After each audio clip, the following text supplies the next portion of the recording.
Last week I examined the 14-inch Mego Batman figure, so today I thought it was only right that I take a closer look at his compatriot, Superman.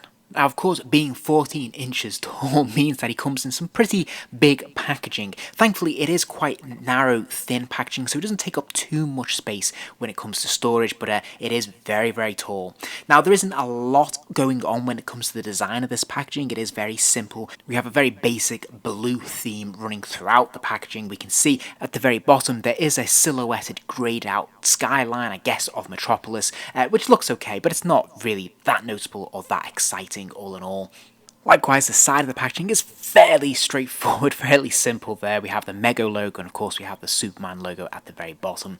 Then on the reverse we have a little bit more interest. We have some cartoon images of Superman and some of the other figures available in this collection. Again, it's a very simplistic approach, and as I noted in my Batman video, they haven't used an accurate image of the costume that is on the figure in the box. But at least the rest of the packaging is a lot more colourful, a lot brighter and a lot more fun. I wouldn't particularly want to put this on display. I don't think it's quite dynamic enough for that, but it holds up pretty well. But whilst the packaging might be a little bit disappointing and not all that fantastic, the figure itself is a very different story. The first thing that always strikes me with these 14-inch figures is just how big they are. This is very different, obviously it's a completely different scale to what we're used to, and it really jumps out at you, and this seems very appropriate for a character like Superman who is so much larger than life. The sculpting on the head is interesting. It feels like they've gone for quite a retro, very classic looking Superman, like almost right the way back to his early origins of the 40s or 50s, that kind of time period. That's what it kind of makes me think of when I look at this sculpt. But I think it's pretty good. I think it's maybe not what we'd recognise today necessarily, but it is still definitely recognisable as Superman. He does of course have that cowlet curl in his hairline at the top there, which I think looks really good, and he has that strong lantern jaw as well, which is fantastic. Now, if you already own the 18-inch version of this figure from Mego, then you could be forgiven for thinking they just simply scaled up the head sculpt, but it is, as we can see here, a brand new head sculpt on this 14-inch figure, and I have to say, for me, a vast improvement. The 8-inch figure was fine, but those eyes in particular were very jarring. They look far too bright and piercing and a bit distracting.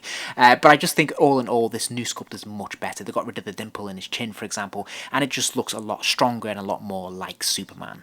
The costume is largely an all-in-one body piece, but it's very neatly sewn together, very nicely tailored. It looks tight, but not too tight, but not too baggy at the same time, so I think they've done a very nice job of that. The colouring of the costume is pretty much pitch perfect. He has that sort of powdery blue for the bulk of the costume, which is great, and of course he has the bright yellow of the belt, the bright red of the cape, and of course the pants, but particularly that S, the symbol on the chest, is perfect. I love this. It's very bright, very colourful. It's a transfer, so it might wear off over time, but it looks really vibrant and it looks fantastic.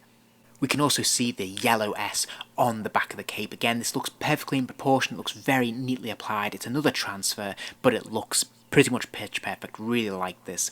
He comes with two open hands. These are the same hands that we saw on the Batman figure, except of course these are a flesh tone, and I think these are perfectly appropriate. I think they work very, very well and create opportunities for him to be able to grip things if you want to give him some accessories. The cape, however, is a little bit more disappointing. It's the only criticism I really have of this figure is the fact that it's just a little bit too short. It's just not quite wide enough. It does the job, but it can only really sit in that one position. You can't really wrap it around him. It's not quite as luxurious as we saw on the Batman figure, for example. So it's fine, it's perfectly functional, but I would have liked a bit more material here to just make it feel a little bit more rich and dynamic.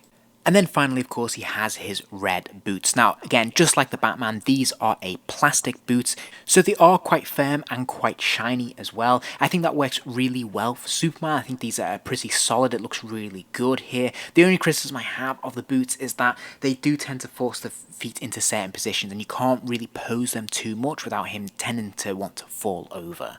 The articulation scheme for the 14-inch Mego figures varies a little bit from the 8-inch line.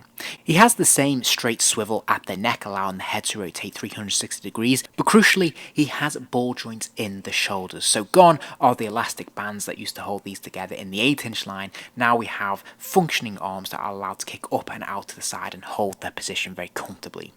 There's a single jointed elbow, allowing the arm to bend to roughly 90 degrees, and then there's a pin swivel at the wrist, allowing the hand to hinge left and right, forwards and backwards, but also rotate 360 degrees. There's a ball joint in the waist, allowing the figure to lean from side to side, spin from side to side, and bend forwards and backwards a little bit as well.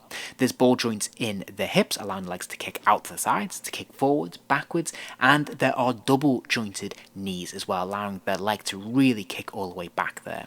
I'm pretty sure there would be a pin swivel at the ankle as well, but the boots do not allow any articulation. In terms of accessories, I'm afraid Superman is pretty light. He just comes with an extra pair of closed fists. For the most part, I'm pretty comfortable with this. At the end of the day, Superman doesn't really need a whole lot of accessories. Superman has everything he needs in and of himself. And for those who are wondering how he stacks up when stood next to Batman, I have to say, these contrast very nicely against each other and they look really good.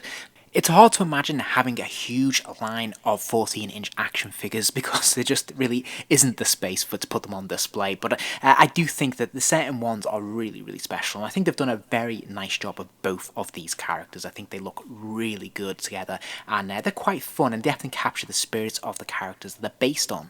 There's definitely a strong toyetic appeal to these, and I think Mego have done a pretty solid job, so if you're on the fence about picking them up, I would recommend grabbing them. If you enjoyed this video, please do give it a like and remember to subscribe as there'll be plenty more videos soon.